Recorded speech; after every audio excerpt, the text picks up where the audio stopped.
Everyone welcome back. तो आज हम डिस्कस करेंगे एनडीए के कुछ और सवाल। ठीक है, आज का हमारा सबसे पहले सवाल है if p raise to power x is equals to q raise to power y is equals to r raise to power z where x y z are in gp। हमें दिए हैं कि x y z आपस में क्या है, एक geometric progression में है। Then consider the following statement.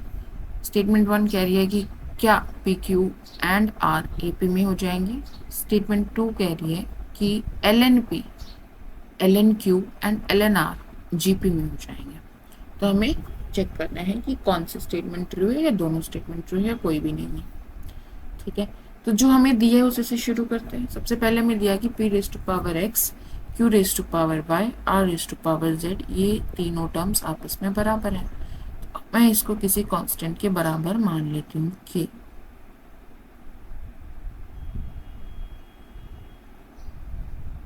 ठीक है, यहाँ से हमारे पास ये आ गया कि p किसके बराबर है, k raise to power 1/x के बराबर है। q किसके बराबर है, k raise to power 1/y के बराबर है। r किसके बराबर है, r k raise to power 1/z के बराबर है। यहाँ से हम ln p निकाल लेते हैं। ठीक है, ln p हमारे पास हो जाएगा 1/x ln k। ठीक है, ln q मेरे पास है 1/y ln k और ln r मेरे पास हो जाएगा 1/z ln k। ठीक है, नेक्स्ट हमें स्टेटमेंट दी है कि x y z आपस में क्या है, एक जीपी फॉर्म कर रहे हैं। इसका मतलब क्या है कि इसका मतलब क्या है कि y/x z/y के बराबर है। ठीक है, यहाँ से अगर मैं x को इधर ले जाऊं तो ln k बाय x क्या आ जाएगा, ln k by ln p। y आ जाएगा ln k by ln q और z आ जाएगा ln k by ln r। ये वैल्यूज हम इसमें सब्सटीट्यूट कर देंगे x y z की। y की वैल्यू है ln k by ln q, x की वैल्यू है ln k by ln p, z की वैल्यू है ln k by ln r और हमारी y की वैल्यू है ln k by ln p। ठीक है, ln k कैंसिल हो जाएगा, ln k कैंसिल हो जाएगा। हमारे पास क्या आ गया कि ln q by ln p इसके बराबर है, उल्टा करना,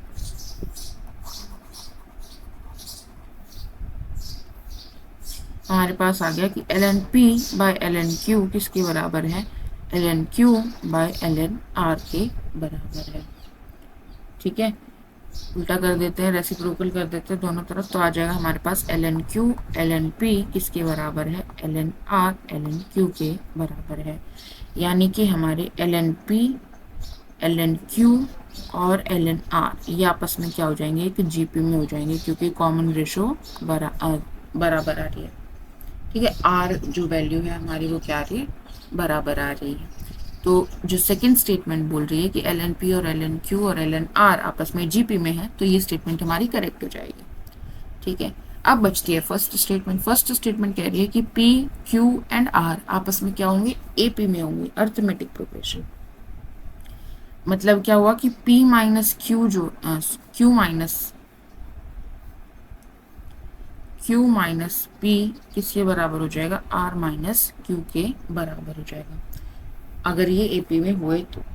ठीक है, अच्छा ये कैसे पता करेंगे। अब हमें P पता है कि ये है, Q पता है कि ये है और R पता है ये है। अच्छा, इससे मैं और क्या बोल सकती हूँ कि x z किसके बराबर हो गया, y स्क्वायर के बराबर हो गया। इसका रेसिप्रोकल कर देंगे तो ये हो जाएगा 1/x इंटू 1/z किसके बराबर हो जाएगा, 1/y के होल स्क्वायर के बराबर हो जाएगा। यानी कि 1/x 1/y और 1/z ये भी क्या बना रहे हैं, जीपी बना रहे हैं। 1/x 1/y और 1/z ये भी एक जीपी फॉर्म कर रहे हैं। ठीक है, अब ये अगर जीपी में है तो हम क्या लिख सकते हैं कि 1/y जो है वो किसके बराबर हो गया, लैम्डा टाइम्स 1/x हो गया। कुछ कॉमन रेशो, एंड ऐसे ही हमारा 1/z जो है वो लैम्डा टाइम्स 1/y यानी लैम्डा स्क्वायर टाइम्स 1/x हो जाएगा। तो यहाँ से हमारे पास p जो है वो k raise to power 1/x है, q आ जाएगा k raise to power lambda by x, जिसको मैं क्या लिख सकती हूँ 1/x की पावर लैम्डा, मतलब q हमारे पास आ जाएगा p raise to power lambda. ऐसे ही r हमारे पास आ जाएगा k 1/x की पावर लैम्डा स्क्वायर। ठीक है। हमारे पास क्या आ जाएगा, ये आ जाएगा p लैम्डा स्क्वायर r। अब यहाँ पर हम वैल्यू देखते हैं, q हमारे पास क्या है p raise to power lambda minus p, ये हमारी क्या आ गई लेफ्ट हैंड साइड। अब राइट हैंड साइड देखते हैं, r हमारे पास आ रहा है p raise to power lambda square minus q हमारे पास आ रहा है p raise to power lambda. यहाँ से अगर हम p raise to power lambda common ले तो हमारे पास क्या बचेगा p raise to power lambda square minus lambda, तो ये आ जाएगा लैम्डा कॉमन लैम्डा -1। ठीक है। ओके। अब क्या ये दोनों साइड इक्वल होंगी? कभी भी नहीं होंगी। तो हमारा जो फर्स्ट स्टेटमेंट है ये गलत हो जाएगा। ऐसा कोई जनरल रिलेशन हमारे पास नहीं है कि अगर एक्स वाई जी हमारी जीपी में है तो पी क्यू आर आपस में क्या होंगे, एपी में होंगे। इसमें स्टेटमेंट 2 ओनली करेक्ट हो जाएगी। ठीक है, आगे बढ़ते हैं। नेक्स्ट क्वेश्चन है हमारा क्वेश्चन नंबर 2। इसमें बोला है कि if A and B are non-empty subset of a set and A complement and B complement represents its complement, then which of the following is the correct? A minus B, B complement minus A complement के बराबर होगा, A minus B complement क्या A complement minus B के बराबर होगा। ठीक है, देखते हैं। तो A माइनस बी का क्या मतलब है कि ये A है और ये B है, तो मैंने A में से B माइनस कर दिया तो ये वाला आ जाएगा सर। ठीक है, B complement minus A complement का क्या मतलब हुआ, ये ए ये बी, ये ए है ये बी है, तो बी का कॉम्प्लीमेंट यानी कि बाहर वाला, बी के बाहर वाला, उसमें से मैंने ए का कॉम्प्लीमेंट माइनस कर दिया, मतलब ये माइनस कर दिया, तो क्या बचेगा, बी के कॉम्प्लीमेंट में से अगर ए का कॉम्प्लीमेंट माइनस कर देंगे तो हमारे पास क्या बच जाएगा, हमारे पास ये बच जाएगा। ठीक है, तो ये दोनों क्या आ रहे हैं, बराबर आ रहे हैं। अब हम देखते हैं ए माइनस बी कॉम्प्लीमेंट, ए में से बी का कॉम्प्लीमेंट माइनस करना है, तो बी ये ए, ये बी का कॉम्प्लीमेंट इसके बाहर, ये माइनस कर देंगे ए में से तो हमारे पास ये बच जाएगा। ठीक है, ये हमें बोल रहा है कि ए के कॉम्प्लीमेंट में से बी माइनस करना है, तो हमारे पास कौन सा बच जाएगा, ए का कॉम्प्लीमेंट, तो कॉम्प्लीमेंट का सबसेट होगा और उसमें से बी माइनस कर दिया तो ये हमारे पास बाहर वाला बच जाएगा। ठीक है, ये दोनों तो बराबर नहीं हुए तो ये हमारी स्टेटमेंट गलत हो जाएगी। ऑप्शन 1 हमारा सिर्फ क्या हो जाएगा, करेक्ट हो जाएगा। एक बार देख लेते हैं दोबारा से। ए माइनस बी का क्या मतलब हो गया, ए इंटरसेक्शन बी कॉम्प्लीमेंट। ठीक है, यहाँ पर हमें दिया है कि B complement minus A complement यानी B complement intersection A complement का कॉम्प्लीमेंट यानी कि ए। ठीक है, तो हमें पता है इंटरसेक्शन क्या होता है, कॉम्यूटेटिव होता है, तो ये दोनों हमारे क्या हो जाएंगे, बराबर हो जाएंगे। ए इंटरसेक्शन बी कॉम्प्लीमेंट या B complement intersection A, statement 1 हमारी करेक्ट हो गई। यहाँ बोला है कि A minus B complement, A minus B complement का मतलब हो गया ए इंटरसेक्शन बी कॉम्प्लीमेंट का कॉम्प्लीमेंट यानी कि बी। यहाँ पर हमें बोला है कि ए कॉम्प्लीमेंट माइनस बी यानी कि ए कॉम्प्लीमेंट इंटरसेक्शन बी का कॉम्प्लीमेंट। ठीक है, तो ये हो गया ए इंटरसेक्शन बी, यही आया था, और ये हो गया ए का कॉम्प्लीमेंट इंटरसेक्शन बी का कॉम्प्लीमेंट। ठीक है, दोनों ही अलग बातें हैं, तो हमारा सेकंड स्टेटमेंट गलत हो गया। आगे बढ़ते हैं। नेक्स्ट क्वेश्चन है question number 3। Let y is equals to X factorial. y हमने क्या कंसिडर किया, एक्स फैक्टोरियल के बराबर है। z हमारा 2x फैक्टोरियल के बराबर है। If z by y is 120, z by y is 120, इसका क्या मतलब हो गया कि 2x का फैक्टोरियल बाय x का फैक्टोरियल किसके बराबर है, 120 के बराबर है। Then what is the value of 3x factorial हमें निकालना है। तो यहाँ से 2x फैक्टोरियल का मतलब यहाँ पर ये बात हो गई कि जैसे अगर मैं नीचे 2 फैक्टोरियल लेती हूँ, x की वैल्यू अगर 2 है जस्ट इन केस, तो 2 टू ज़ा 4 फैक्टोरियल ऊपर कर रहे हैं। ठीक है, अगर हम इसको कैलकुलेट करें तो हमारे पास देखते हैं क्या आएगा। 4 फैक्टोरियल यानी 4 इंटू 3 इंटू 2 फैक्टोरियल लिख सकते हैं, बाय 2 फैक्टोरियल कैंसिल हो जाएगा, मतलब हमारे पास क्या आ रहा है 12 आ रहा है, 1 2।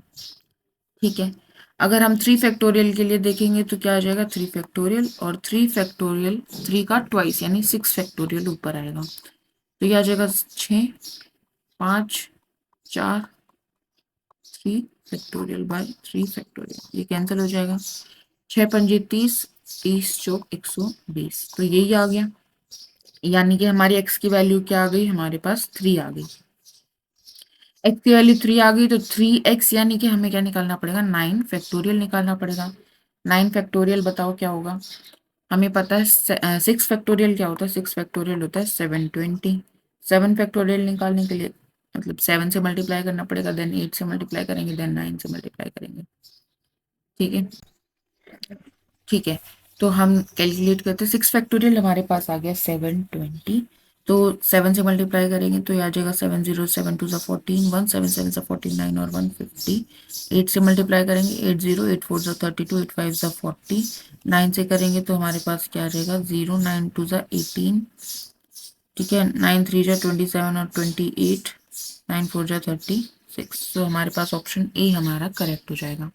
आगे बढ़ते हैं, नेक्स्ट क्वेश्चन हमारा question number 4, let n be a natural number, the number of consecutive zeros at the end of the expansion of n factorial is exactly 2 होना चाहिए, यानी कि जो 10 है वो उसका फैक्टर बनना चाहिए n फैक्टोरियल का, n फैक्टोरियल को 10 डिवाइड करना चाहिए और एग्जैक्टली 2 ही 10 फैक्टर आने चाहिए, बढ़ना नहीं चाहिए। तो 10 के लिए मुझे 5 और 2 देखना पड़ेगा, 5 और 2 आने चाहिए 2 बार।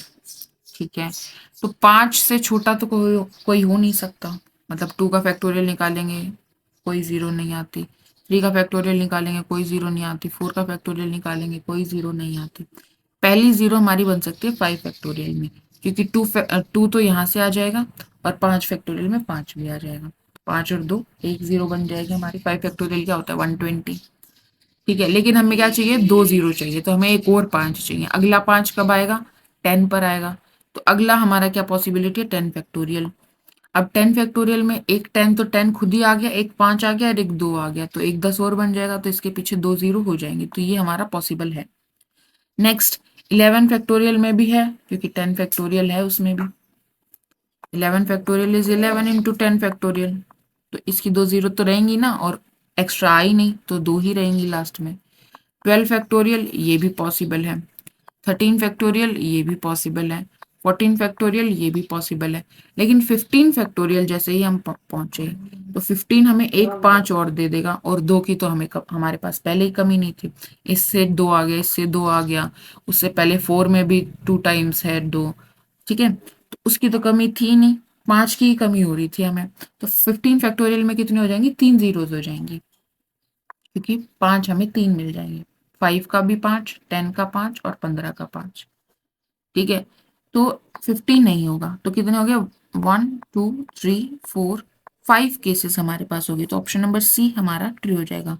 5 पॉसिबिलिटी होगी एन की सच दैट लास्ट में 2 जीरोस आए। ठीक है, ठीक है, लास्ट में 2 जीरोस आने के लिए हमारे पास 2 ये फैक्टर बनना चाहिए, 2 रेज टू पावर 2 और 5 रेज टू पावर 2, तो 5 की पावर 2 चाहिए। 5 की पावर 2, 5 की पावर 1 तो मेरे सबसे पहले 5 फैक्टोरियल वाले में मिलेगी। ठीक है, मुझे चाहिए 2, तो 10 फैक्टोरियल पे पहुंचना पड़ेगा। ठीक है, तो 10 फैक्टोरियल हमारी पहली चॉइस हुई।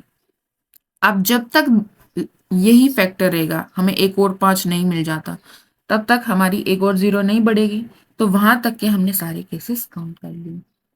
ठीक है, ऑप्शन नंबर सी हमारा करेक्ट हो गया। नेक्स्ट क्वेश्चन है हमारा क्वेश्चन नंबर 5। क्या कह रहा है कि if 10 plus log 10x, 10 plus log 10y and 10 plus log 10z are in AP, ये हमारे अर्थमेटिक प्रोग्रेशन में है, then consider the following statement. The geometric mean of x and z is y square. The arithmetic mean of log 10x and log 10z is log 10y। इसमें से कौन सी statement true है, हमें ये बताना है। तो हमें जो दिया है उसी से शुरू करते हैं। तो हमें दिया है कि ये तीनों टर्म्स हमारी किस में है, एपी में है।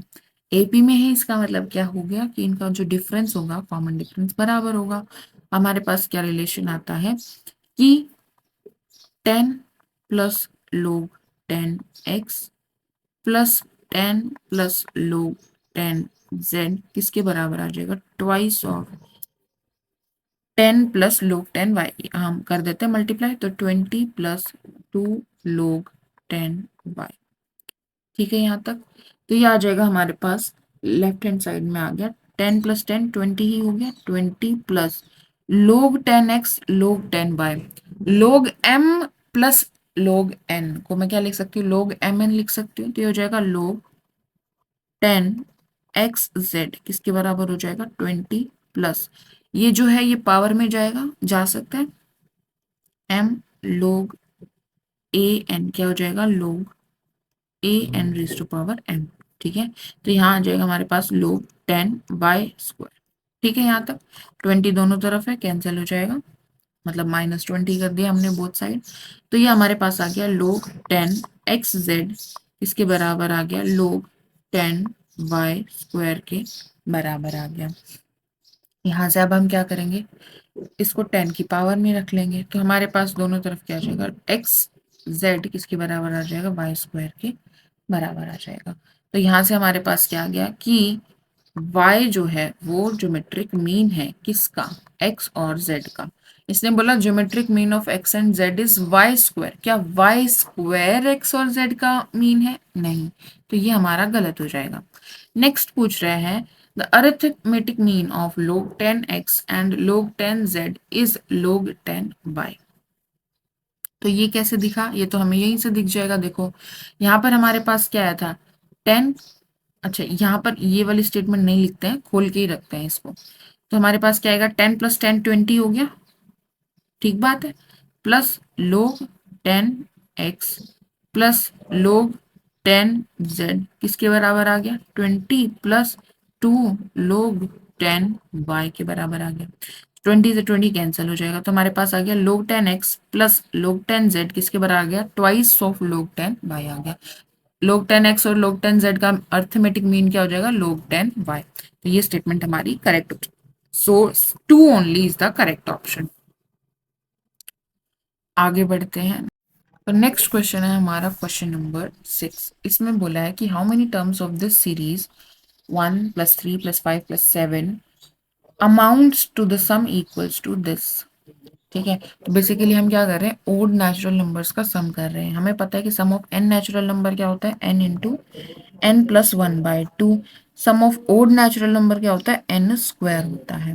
कैसे आया, तो फर्स्ट टर्म हमारी क्या है, यहाँ पर 1 है, तो ये एक तरह से एपी है, एपी के सम का फॉर्मूला यूज करते हैं, वहां से ही हमारे पास ये रिजल्ट आएगा। देखो n टर्म्स का सम n/2, फर्स्ट टर्म हमारी 1 है तो 2a होता है, 2 हो जाएगा, प्लस n-1 इंटू डी, हमारा कॉमन डिफरेंस यहाँ पर 2 है, तो ये हो जाएगा 2 प्लस 2n-2, 2 से 2 कैंसिल हो जाएगा, तो हमारे पास क्या आ जाएगा, 2n² यानी n² आ जाएगा। ठीक है, तो ओड इंटीजर्स का, ओड नेचुरल नंबर्स का जो n ओड नेचुरल नंबर्स का सम क्या हो जाएगा, हमारे फर्स्ट n² के बराबर आ जाता है। ठीक है, तो बेसिकली हमें ये आइडेंटिफाई करना है कि ये किसका स्क्वायर है। ठीक है, तो ये पैटर्न हम देख सकते हैं कि 11 का स्क्वायर हो गया 1 2 1, 1 1 1 का क्या हो जाएगा 1 2 3 2 1।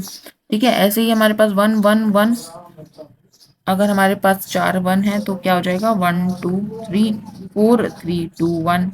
ठीक है, यहाँ पर हमें क्या दिया है कि 1 2 से लेकर हम 9 तक गए हैं एंड देन वापस आए हैं। ठीक है, तो 9 वंस का हमारे पास ये स्क्वायर हो जाएगा, तो 1 2 3 4 5 6 7 8 9। सो ऑप्शन नंबर डी हमारा क्या हो जाएगा, करेक्ट हो जाएगा। आप ये निकाल के भी चेक कर सकते हैं। ठीक है, आगे बढ़ते हैं। नेक्स्ट क्वेश्चन है हमारा क्वेश्चन नंबर 7। ये क्या कह रहा है कि how many terms are identical in the two APs up to 110, 19 21 23 up to 110 and 19 22 25 28 up to 75 terms. हमें बताना है कि ये जो एपीज हमें दी हैं इनमें आइडेंटिकल टर्म, सेम टर्म कितनी होंगी। ठीक है, तो ये जो एपी है इसमें अगर हम बात करें तो हमारी फर्स्ट टर्म 19 है और हमारा जो कॉमन डिफरेंस है वो कितना हो जाएगा, 2 हो जाएगा। ये जो एपी है इसमें हमारी फर्स्ट टर्म 19 है और हमारा कॉमन डिफरेंस कितना हो जाएगा, 3 हो जाएगा। ठीक है, तो इसकी हमारी nth टर्म का फॉर्मूला हो जाएगा 19 प्लस n माइनस 1 इंटू 2। तो हो जाएगा 19 प्लस 2n-2 और यहाँ पर हो जाएगा हमारे पास 19 प्लस n-1 इंटू 3, यानी कि 19 प्लस 3n-3। ये हो जाएगा हमारे पास 19-2 यानी 17 प्लस 2n और ये हो जाएगा हमारे पास 19-3 यानी 16 प्लस 3 है। ठीक है, अब ये कितनी वैल्यूज ऑफ n के लिए ये बराबर आ रहा है। ओके,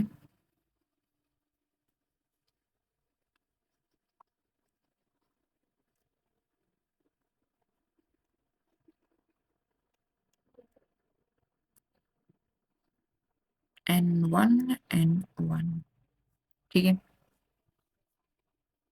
तो अगर हम इसको इक्वेट करेंगे तो हमारे पास क्या रिलेशन आ जाएगा कि 17 प्लस 2n1 किसके बराबर है, 16 प्लस 3n2 के बराबर है। तो ये आ जाएगा हमारे पास 1 is equals to 3n2 minus 2n1। ठीक है, तो इसमें सबसे पहले तो हमारे 9 कहाँ तक जाना है, हमें सिर्फ इसमें 110 टर्म तक जाना है और इसमें 75 टर्म तक जाना है।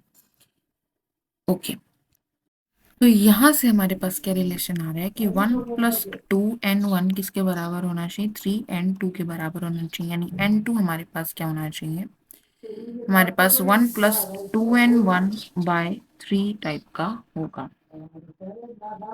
ठीक है, n1 हमारा कहाँ से कहाँ तक जा रहा है, n1 हमारा जा रहा है 101 टर्म तक जा रहा है।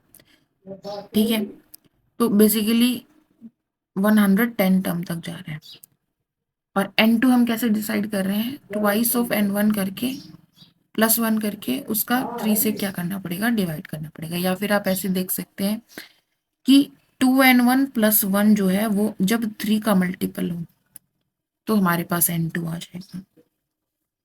ठीक है, तो 110 टर्म्स है हमारे पास।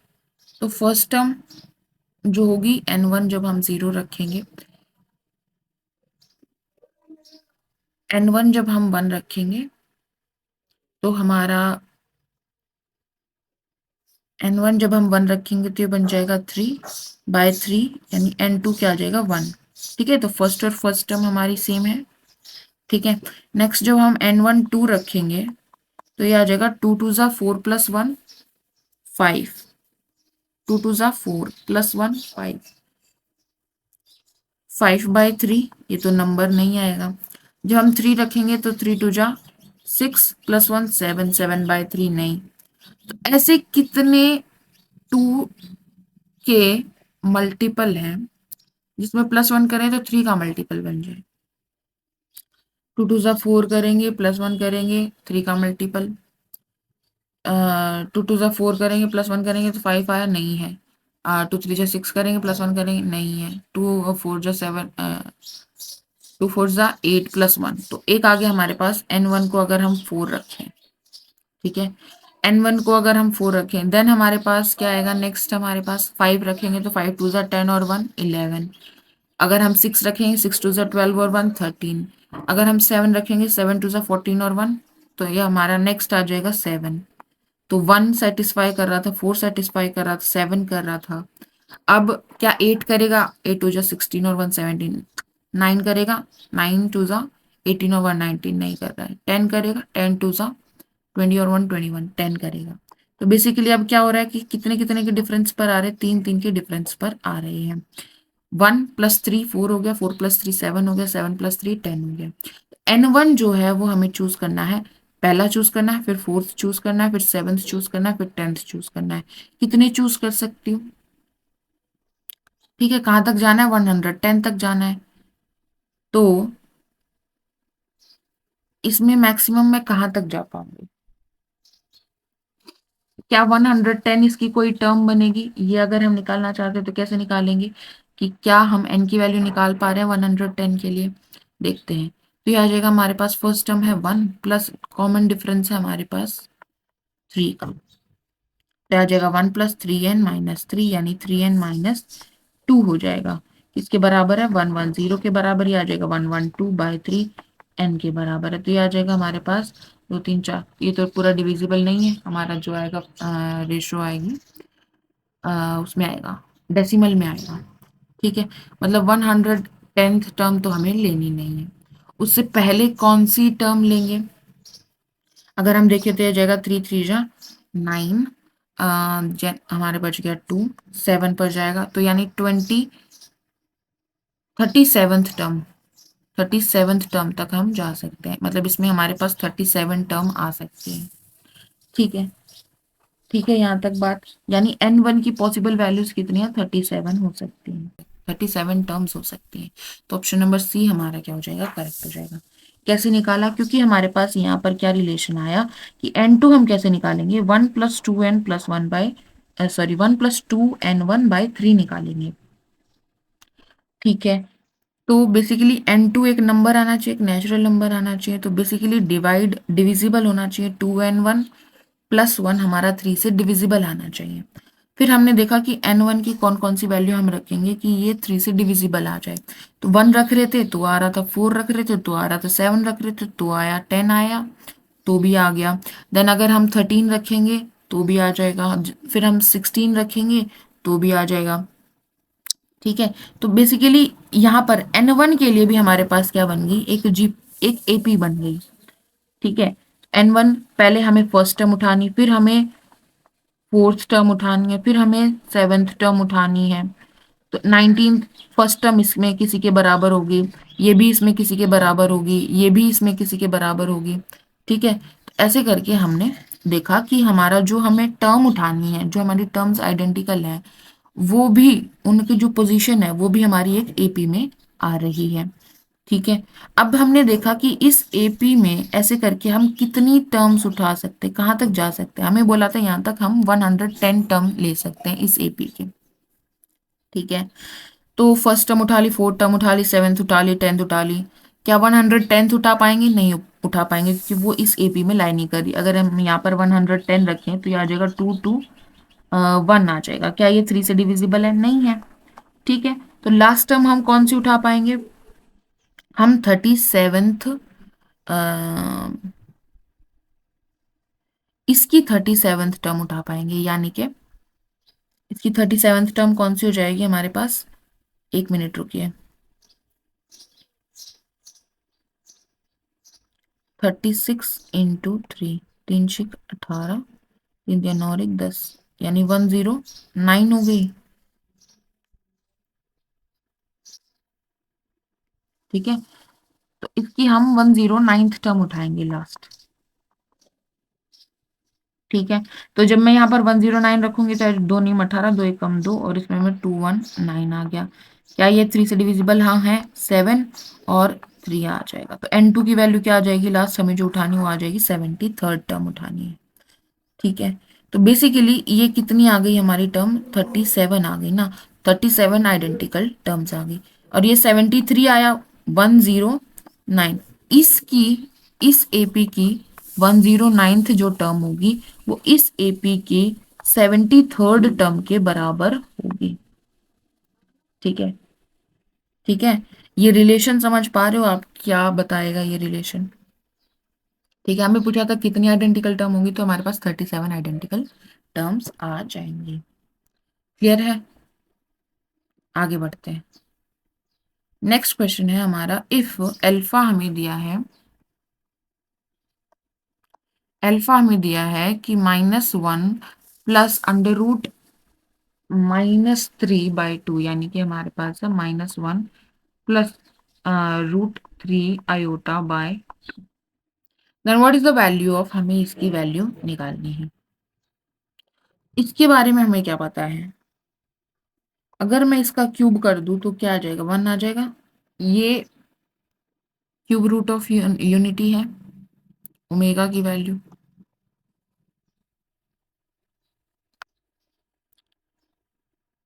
ठीक है, तो हमें पता है कि इसका अगर मैं क्यूब कर दूंगी, हमें ये अल्फा दिया है तो अल्फा ही कंसिडर करते हैं, तो हमारे पास 1 आ जाएगा। तो अब हमें इसकी माइनस इसकी वैल्यू निकालनी है। ठीक है, तो सबसे पहले हम अंदर वाली चीज को सॉल्व करते हैं। 1 प्लस अल्फा की पावर 19 है, तो इसको मैं 3 का मल्टीपल इंटू समथिंग लिख लेती हूँ। अल्फा 3 का मल्टीपल यानी 18 हो जाएगा, इंटू अल्फा हो जाएगा। ठीक है, माइनस इसको भी 3 का मल्टीपल यानी 33 इंटू अल्फा का स्क्वायर हो जाएगा, इसकी पावर 100 हो जाएगा। तो ये तो हमारा 1 बन गया, तो यह जाएगा 1 प्लस अल्फा माइनस ये हमारा 1 बन गया अल्फा स्क्वायर की पावर 100। ठीक है यहाँ तक। अब इसको भी सॉल्व कर लेंगे, यहाँ पर हमारे पास आ जाएगा 1 - 3, इसमें क्या कर सकती हूँ 24, यानी अल्फा की पावर 24 इंटू अल्फा हो जाएगा, प्लस यहाँ पर क्या कर सकती हूँ 36 है, अल्फा की पावर 36 इंटू अल्फा स्क्वायर हो जाएगा, इसकी पूरे की पावर क्या है 50 है। तो यहाँ से आ गया हमारे पास 1 - 3, ये हमारा 1 बच गया, अल्फा हो गया, प्लस यहाँ पर अगर हम बात करें तो अल्फा स्क्वायर बच गया की पावर 50, ये हमारे पास आ गया। ठीक है, अब हमें इसको क्या करना है, सॉल्व करना है। कैसे सॉल्व करेंगे, अच्छा एक बार बताओ, 1 प्लस अल्फा स्क्वायर किसके बराबर होता है, 0 के बराबर होता है। तो 1 प्लस अल्फा किसके बराबर हो गया, माइनस अल्फा स्क्वायर के बराबर हो गया। ठीक बात है, और यहीं से 1 प्लस अल्फा स्क्वायर किसके बराबर हो जाएगा, माइनस अल्फा के बराबर हो जाएगा। तो यहाँ पर 1 प्लस अल्फा की जगह मैं क्या लिख सकती हूँ, माइनस अल्फा स्क्वायर लिख सकती हूँ, तो ये -2 अल्फा स्क्वायर हो जाएगा, और इसकी पावर 100 हो जाएगी, ये वाली जो टर्म है। ठीक है, अब इसकी बात करेंगे, तो यहाँ पर हम 1 प्लस अल्फा स्क्वायर की जगह माइनस अल्फा लिख सकते हैं, तो हो जाएगा -4 अल्फा हो जाएगा। ठीक है, और इसकी पावर हो जाएगी 50। ठीक है यहाँ तक, हाँ बिल्कुल ठीक है। अब आगे सॉल्व करते हैं, तो ये माइनस की पावर 100 ओड इवन है, तो ये 1 हो जाएगा, 2 की पावर 100 आ गया, यहाँ पर आ गया अल्फा की पावर 200, तो इसको मैं 3 से डिवाइड करती हूँ, तो मेरे पास आ रहा है 3 6 18। ठीक है, तो हमारे पास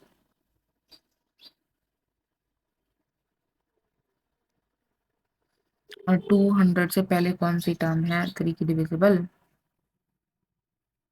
3 6 18, 3 6 18, 3 6 18 198। ठीक है, तो 198 और अल्फा स्क्वायर हो जाएगा, 200 को हम ये लिख सकते हैं। यहाँ पर हमारे पास आ जाएगा माइनस की पावर -1 की पावर 50, इवन है तो 1 हो गया, 4 की पावर 50 हो गया, देन अल्फा की पावर भी क्या हो जाएगा 50 हो जाएगा। अब अल्फा की पावर 50 को मैं क्या लिख सकती हूँ, अल्फा की पावर 48 इंटू अल्फा स्क्वायर लिख सकती हूँ। ठीक है यहाँ तक। अब हमारे पास क्या आ गया, हमारे पास आ गया ये हमारा क्या हो जाएगा 1 हो जाएगा, क्योंकि 3 का मल्टीपल है। तो यहाँ पर हमारे पास आ गया 2 raise to power 100 alpha square minus ये हमारा 1 हो जाएगा। ये इसको मैं क्या लिख सकती हूँ, 2 रेज़ टू पावर 50 हो गया, तो ये मल्टीप्लाई हो जाएगी पावर, तो 100 हो गया, तो 2 raise to power 100 alpha square आ गया। तो ये कट के हमारे पास क्या आ जाएगा 0, सो ऑप्शन नंबर सी हमारा करेक्ट हो जाएगा। ठीक है, तो सबसे इंपॉर्टेंट इसमें क्या था कि ये आइडेंटिफाई करना है कि ये क्यूब रूट ऑफ यूनिटी है, वहां से आप इसको डायरेक्टली फिर लेकर चल सकते हो। अगर आप आइडेंटिफाई नहीं कर पा रहे हो तो आप निकाल लीजिए, लैम्डा स्क्वायर निकाल के चेक कीजिए, लैम्डा क्यूब निकाल के चेक कीजिए। ठीक है, आगे बढ़ते हैं। नेक्स्ट क्वेश्चन है what is the remainder when 5 raise to power 99 is divided by 13। 5 raise to power 99 को जब हम 13 से डिवाइड करेंगे तो रिमाइंडर क्या आएगा, हमें ये बताना है।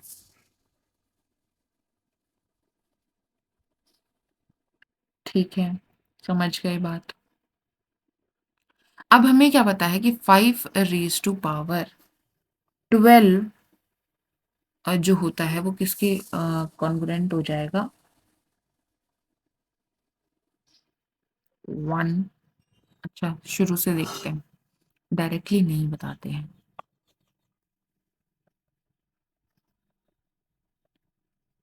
अच्छा, अभी बताओ मुझे कि 5 स्क्वायर को अगर मैं 13 से डिवाइड करूं, 5 स्क्वायर यानी 25, उसको मैं 13 से डिवाइड करूंगी तो क्या आएगा मेरे पास?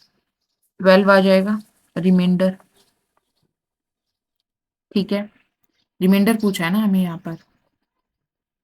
हाँ, ठीक है। अब मैं अगेन इसको 5 से मल्टीप्लाई कर दूं, मतलब 5 क्यूब कर दिया तो 12 पंजे क्या हो जाएगा? 60। 60 को अगर मैं 13 से डिवाइड करूँ तो क्या आ जाएगा मेरे पास? 13 चौक 52 होता है तो 8 आ जाएगा। ठीक है, फिर अगेन 5 से मल्टीप्लाई कर लूँ, मतलब 5 की पावर हो गई 4। 5 की पावर 4 हो गई, यानी इसको मैंने 5 से मल्टीप्लाई किया, ये हो गया मेरे पास 40। 40 मॉड्यूलो 3, रिमाइंडर क्या आएगा? 40 को जब हम 13 से डिवाइड करेंगे तो मेरे पास रिमाइंडर आएगा 13 3 क्या होता है? 39, तो आ जाएगा 1। तो हमारे पास आ गया कि 5 रेज़ टू पावर 4 जो है वो किसके कॉन्ग्रुएंट हो गया? 1 मॉड्यूलो 13 के बराबर हो गया, या फिर हम बोल सकते हैं कि 5 रेज़ टू पावर 4 को जब हम 13 से डिवाइड करेंगे तो रिमाइंडर मेरे पास क्या आता है? 1 आता है। ठीक है, अब मैं दोनों तरफ क्या करती हूँ, इसकी पावर कर देती हूँ 24। ठीक है, इसकी भी पावर कर देते हैं 24। तो ये कितना हो गया? 4 4 जा 16, 1 4 4 टू साइड और 1 9, तो 5 रेज़ टू पावर 96 जो है वो कॉन्ग्रुएंट हो जाएगा 1 मॉड्यूलो 13 के। ठीक है, अब 96 पर पहुंच गया, हमारे पास क्या है? 99, तो मुझे 5 रेज़ टू पावर 3 से और मल्टीप्लाई करना पड़ेगा। 5 रेज़ टू पावर 3 के बारे में मेरे पास क्या आया था कि ये किसके कॉन्ग्रुएंट आया था मेरे पास? ये आया था मेरे पास 8 के, राइट? 8 रिमाइंडर बच रहा था, तो मैं क्या करूंगी? 5 raise to power 96 into 5 raise to power 3 is congruent to 5 raise to power 3 modulo 13। ठीक है, और ये किसकी कॉन्ग्रुएंट आया था मेरे पास? 8 के कॉन्ग्रुएंट आया था, तो मेरा रिमाइंडर क्या आ जाएगा? 5 रेज़ टू पावर 99 का 8 आ जाएगा, तो ऑप्शन नंबर सी हमारा करेक्ट हो जाएगा। ठीक है। हम्म, इसमें बेसिकली क्या होता है कि A mod A is congruent to B modulo N अगर हमारे पास है, और देन हमारे पास क्या है कि C is congruent to D modulo N, तो हमारे पास क्या हो जाएगा? A C is congruent to B D modulo N. ठीक है, यही चीज हमने यहाँ पर पूरे यूज की है। ठीक है, आगे बढ़ते हैं। नेक्स्ट क्वेश्चन है हमारा क्वेश्चन नंबर 10। इसमें बोला है what is the value of the determinant of the inverse of the matrix.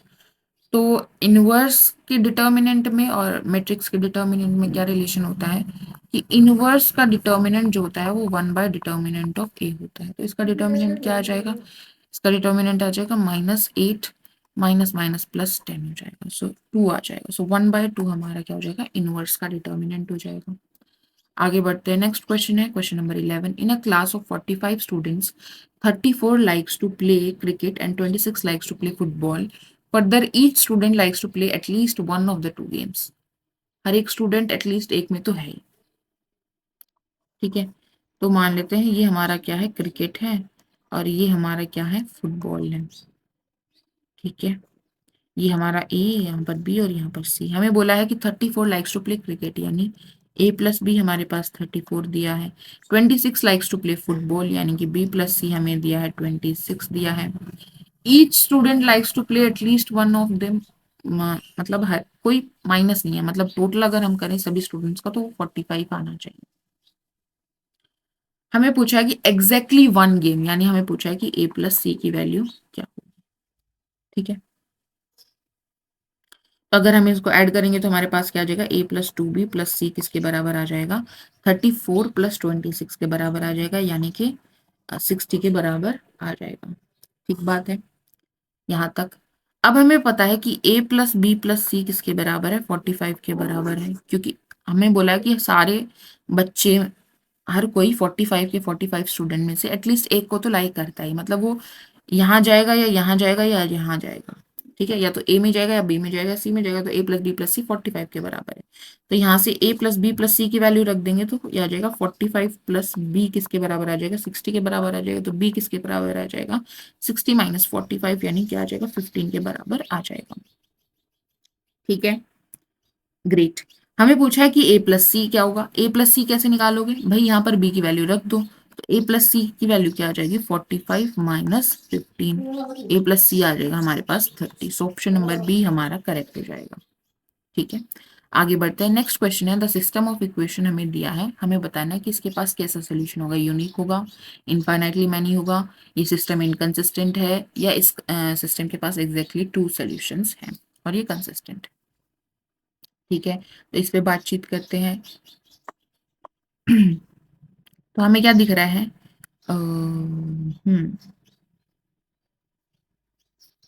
ये हमें दिया है 2x minus 3y is equals to 5, 15y minus 10x is equals to minus 50।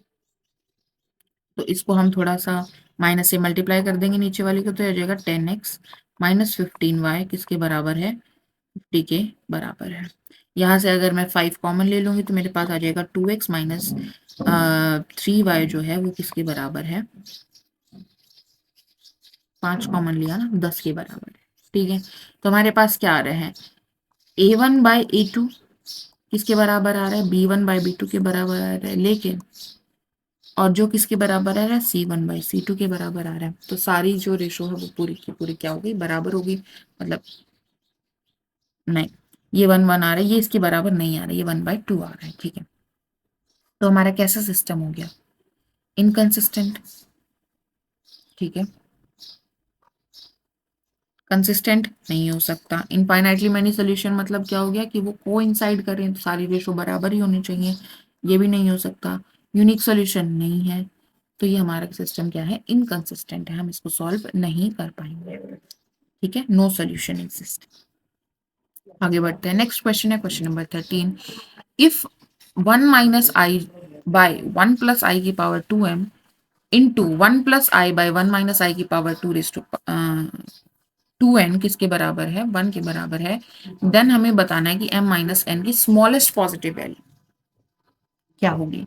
तो यहाँ पर हम क्या करते हैं, 1 माइनस आई अपॉन 1 प्लस आई को क्या ले लेते हैं, z ले लेते हैं। तो हमें दिया है कि z की power 2m, z raise to power 2m into ये क्या है, 1 बाय जेड हो जाएगा।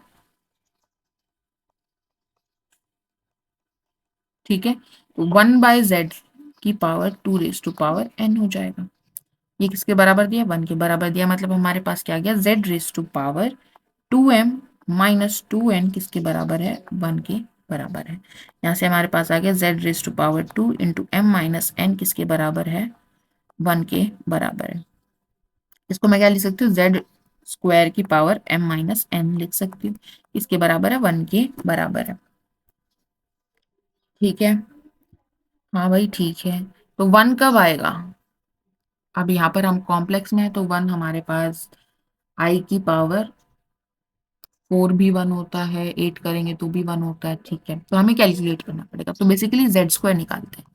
जेड स्क्वायर हो गया, मतलब जेड को जेड से मल्टीप्लाई करना है, तो 1 minus I by 1 plus I into 1 minus I by 1 plus आई। ठीक है, तो ऊपर आ जाएगा आई माइनस 1 माइनस आई का होल स्क्वायर, सो 1 प्लस आई स्क्वायर यानी -1 माइनस 2 आई आ जाएगा। नीचे अगर हम बात करें तो 1 प्लस आई का होल स्क्वायर हो जाएगा, तो 1 प्लस 2 आई माइनस 1 हो जाएगा। तो ये हमारा कैंसिल हो जाएगा, ये हमारा कैंसिल हो जाएगा, ये हमारा ऊपर नीचे कैंसिल हो जाएगा, हमारे पास आ गया -1। ठीक है, क्योंकि यहाँ पर क्या बचेगा, -2i/2i, तो -1। जेड स्क्वायर की वैल्यू आ गई -1, so -1 raise to power m minus n हमारा किसके बराबर आ रहा है, 1 के बराबर आ रहा है। ठीक है, तो -1 की पावर क्या करूं, स्मॉलेस्ट की 1 आ जाए तो 2 कर देंगे, m माइनस एन की वैल्यू क्या हो जाएगी, 2 हो जाएगी। सो ऑप्शन नंबर बी हमारा क्या हो जाएगा, करेक्ट हो जाएगा। स्मॉलेस्ट पूछा था इसलिए 2, बाकी 4 करेंगे तो भी 1 आएगा, 6 करेंगे तो भी 1 आएगा। ठीक है, कोई भी 1 पावर करेंगे तो 1 ही आएगा। यहाँ पर पूछा था स्मॉलेस्ट पॉजिटिव जीरो भी नहीं ले सकते, स्मॉलेस्ट पॉजिटिव बोला है, पॉजिटिव में जीरो कंसिडर नहीं होगा, तो टू हमारा आंसर बन जाएगा। आगे बढ़ते हैं, नेक्स्ट क्वेश्चन है question number 14। In obtaining the solution of the system of equation, तीन इक्वेशंस दी हैं, बाय क्रैमर्स रूल हमें निकालना है। The value of y is obtain by dividing d by d2, where d हमें ये दिया है, what is the value of the determinant d2। d2 के डिटर्मिनेंट का जो हुआ d2 जो हमारा क्रैमर्स रूल में निकालते हैं उसका डिटर्मिनेंट क्या होगा, हमें ये पूछा है। तो d2 कैसे निकालते हैं हम, d2 निकलता है हमारा, हमारी जो सेकंड कॉलम है उसकी जगह हम जो हमारे कांस्टेंट कॉलम है वो रिप्लेस कर देंगे, तो हमारे पास आ जाएगा 1 1 1 7 16 एंड यहाँ पर आ जाएगा हमारे पास 22 1 3 4। इसका डिटर्मिनेंट निकालना है, तो हमारे पास क्या आ जाएगा, डिटर्मिनेंट निकालना, थोड़ा हम इसको सिंप्लीफाई कर लेते हैं। 1 7 1, इसमें से ये माइनस कर देंगे तो ये 0, यहाँ पर आ गया 9, यहाँ पर आ गया 2, इसमें से ये माइनस करेंगे तो हमारे पास 0 15 और यहाँ पर आ गया 3। इसका डिटर्मिनेंट निकालेंगे तो 1 इसके थ्रू हम एक्सपेंड कर रहे हैं, ठीक है, फर्स्ट कॉलम के थ्रू। सो 1 × 9 3 जा 27 माइनस 15 दूनी 30 हो जाएगा, सो -3 हमारा क्या हो जाएगा, आंसर आ जाएगा ऑप्शन नंबर बी। ठीक है, आगे बढ़ते हैं, नेक्स्ट क्वेश्चन हमारा question number 15। Consider the following in respect of non singular matrices A and B. Non singular है मतलब कि इन्वर्टिबल है, नॉन सिंगुलर है मतलब कि डिटर्मिनेंट हमारा नॉन जीरो गिवन है, ए का भी और बी का भी, यानी ए का इन्वर्स भी एग्जिस्ट कर रहा है और बी का इन्वर्स भी एग्जिस्ट कर रहा है। तो अगर हम ए बी के इन्वर्स की बात करें तो इन्वर्स के बारे में हमें क्या पता है कि सोक्सु प्रॉपर्टी फॉलो करता है, सोक्सु मतलब उल्टा खुलता है, बी इनवर्स ए इनवर्स आएगा। यहाँ पर बोला है कि ए इनवर्स बी इनवर्स आ जाएगा, ये गलत हो जाएगा।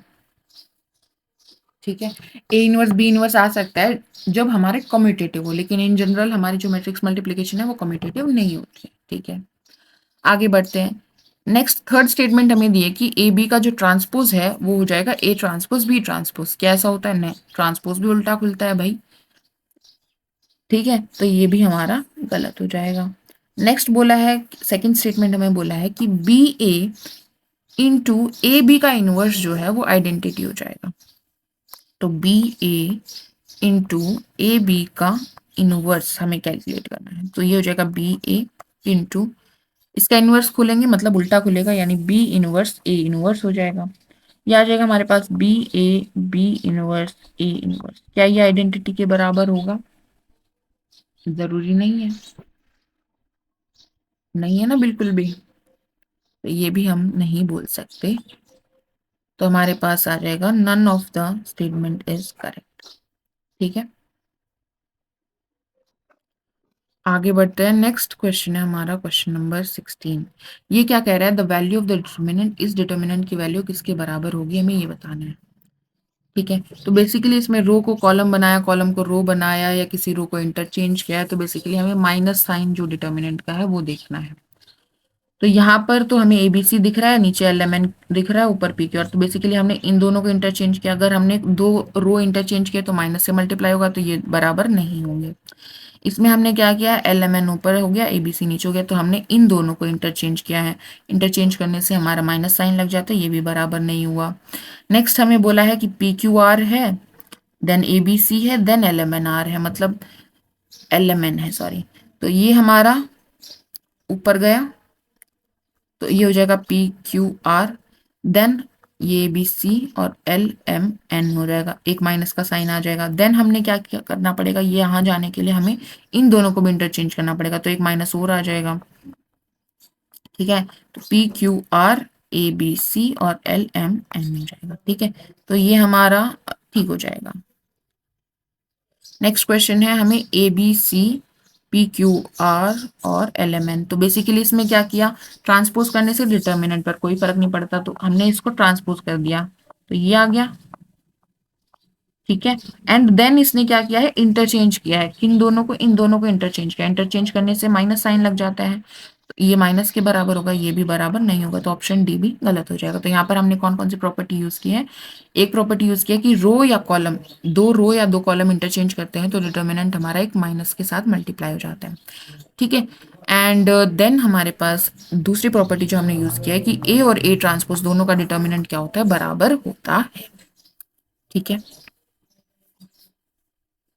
नेक्स्ट क्वेश्चन, क्वेश्चन नंबर 17 क्या कह रहा है कि let one omega omega square be 3 cube roots of unity if X हमें दिया है ए प्लस बी, वाई हमें दिया है alpha omega plus sorry A omega plus B omega square, Z हमें दिया है A omega square plus B omega, then what is the value of X square plus Y square plus Z square equals to.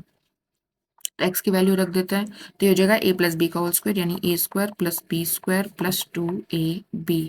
Y की value रख देते हैं तो ये हो जाएगा A omega square plus B square, sorry A square भी तो होगा, बी स्क्वायर ओमेगा स्क्वायर का स्क्वायर यानी ओमेगा की पावर 4। ये हमें पता है कि ये क्यूब रूट ऑफ यूनिटी है, तो इनके लिए कुछ रिजल्ट्स हमारे पास होते हैं कि इनका जो सम होता है, सम ऑफ दिस किसके बराबर होता है? 0 के बराबर होता है। क्यों? क्योंकि क्यूब रूट ऑफ यूनिटी है, यानी इनकी इक्वेशन क्या बनेगी? X cube is equals to 1, यानी X cube is -1 equals to 0। अगर हम relation between the roots zeros with the coefficient of equation, अगर हम क्यूबिक इक्वेशन देखेंगे तो हमें क्या पता चलेगा कि जो सम ऑफ रूट्स है वो किसके बराबर होता है? जो एक्स स्क्वायर है उसके कोएफिशिएंट के बराबर होता है। अगर हमारा एक्स क्यूब का कोएफिशिएंट 1 है तो माइनस बी के बराबर होता है, राइट। लेकिन यहाँ पर हमारे पास एक्स स्क्वायर वाली टर्म है ही नहीं, मतलब एक्स स्क्वायर का कोएफिशिएंट क्या है? 0, इसलिए सम ऑफ रूट्स क्या हो जाता है? हमारा 0 हो जाता है। नेक्स्ट हमारा आता है कि नेक्स्ट आता है प्रोडक्ट ऑफ रूट। अगर हम 1 इंटू ओमेगा स्क्वायर करेंगे तो क्या आएगा? 1 इंटू ओमेगा स्क्वायर, तो ये आ गया ओमेगा का क्यूब।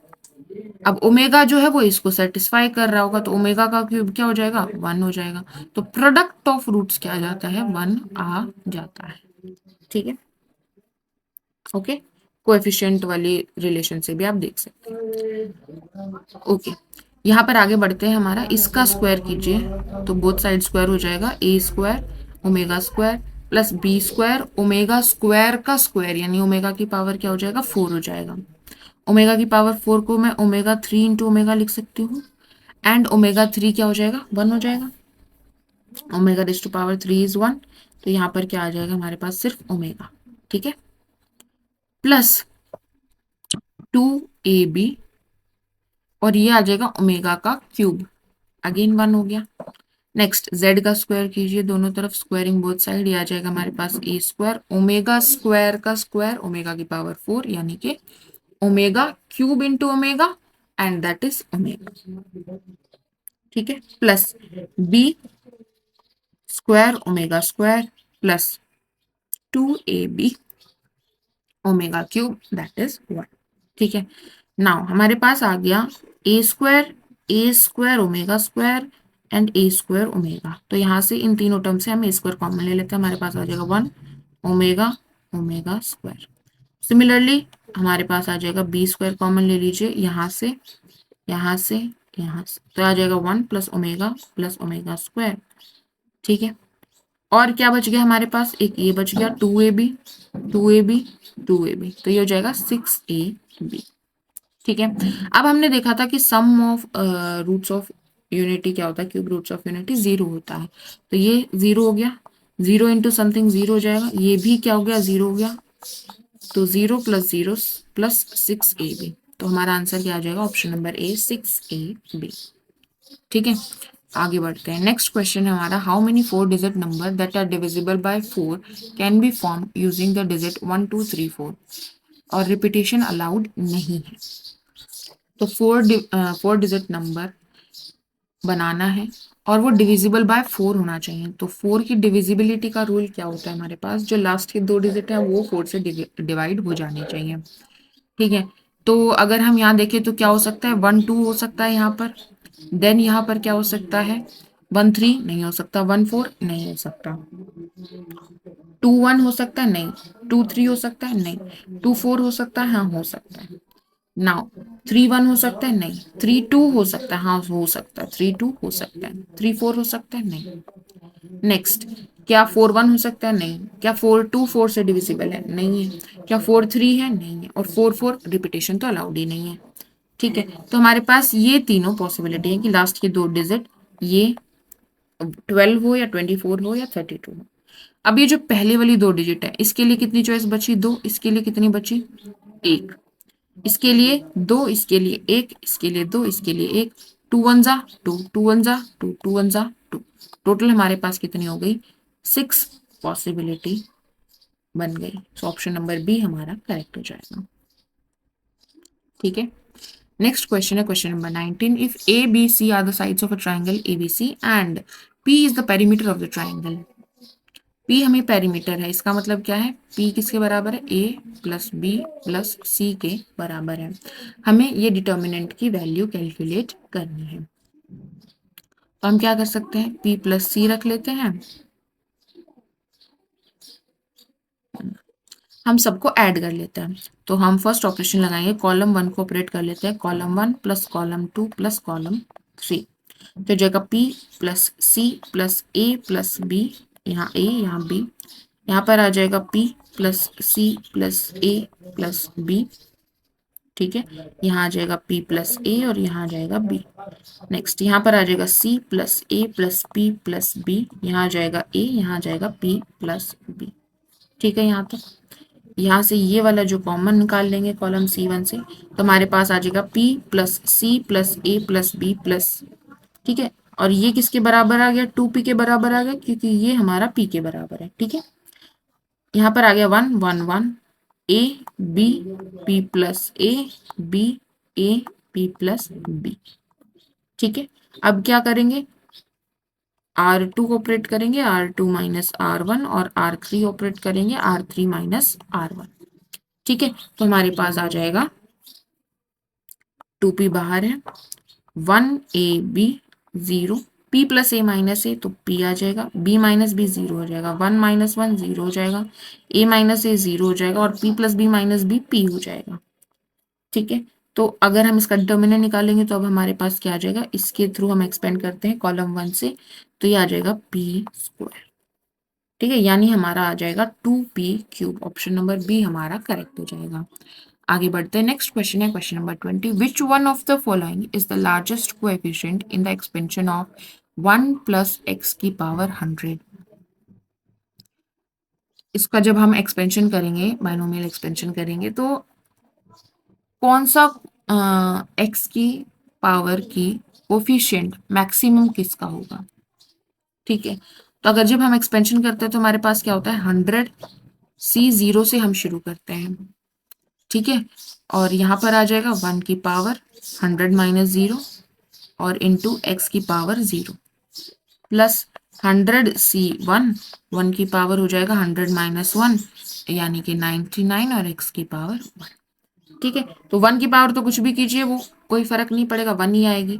तो हमारा बेसिकली एक्सपेंशन क्या हो जाएगा, 100C0 और x की पावर 0, यहाँ पर इसको हटा देते हैं, प्लस 100C1 x हो जाएगा, प्लस 100C2 x² हो जाएगा, फिर 100C3 x3 हो जाएगा। तो अब हमें बेसिकली ये बताना है कि 100C3 NCR मैक्सिमम कब क्या वैल्यू ले सकता है और कहाँ पर लेता है, कौन से R के लिए मैक्सिमम वैल्यू लेता है। ठीक है, एग्जैक्टली बीच में चले जाओ भाई,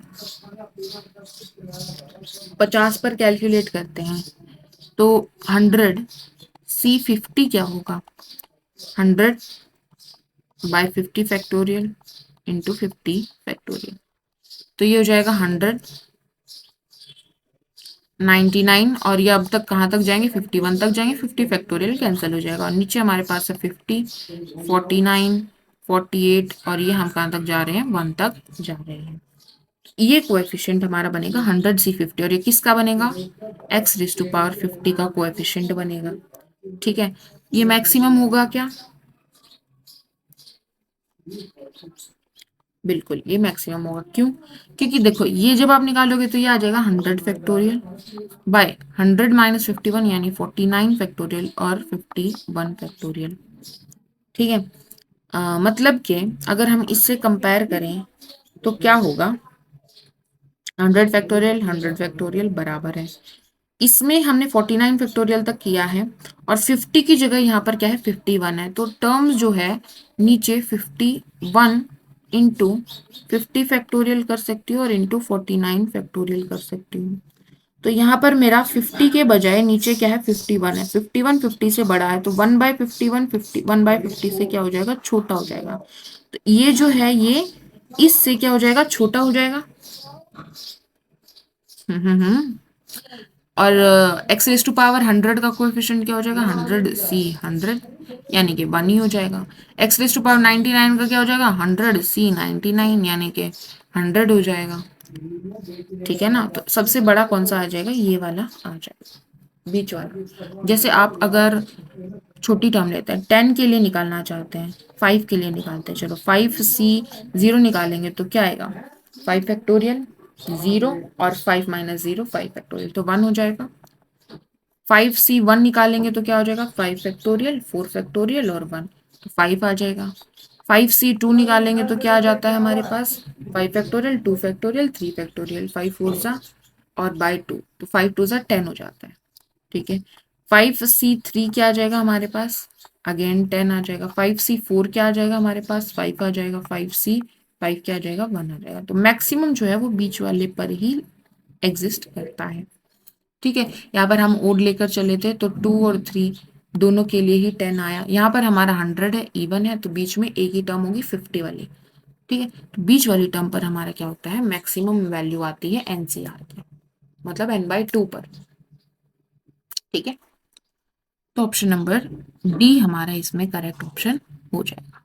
ठीक है, that's it for today, good bye.